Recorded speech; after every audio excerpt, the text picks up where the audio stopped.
Club was constituted in 2010 to acknowledge all the accomplishments of the best students at UJ, and we impose strict criteria on students in order to get them into the club. And those criteria are as follows. The students have to be on a full course load, none of their modules should be below 70%, and they should have an aggregate mark of above 75%.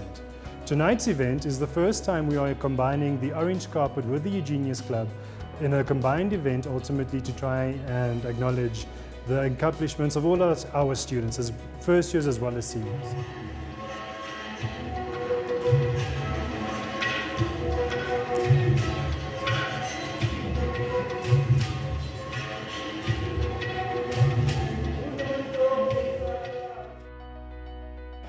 It feels exciting to be part of the UJenius Club, as it makes me feel motivated and inspired to do more in my academics. I can't believe it. I didn't expect it at all. I didn't know. I was super excited to just be awarded for good marks because we worked really hard.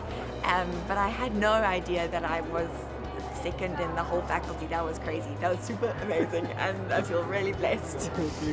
I feel very proud. It was very unexpected. But yeah, really, really good. It was quite incredible. My expectations of UJenius going forth is I'm grateful that they've taken this initiative to acknowledge top achieving students, but I look forward to them maybe creating job opportunities for students who are going to attain their degrees, say with cum laudes, or for even international students. I'm an international student, so with funding and bursaries, because you find yourself working hard, but because of the situations you face back at home, you're not so sure if you're going to make it in the coming year. So I look forward to them actually helping and assisting students even financially, to those who are struggling, so that they don't have to fear about tomorrow when they're actually doing very well.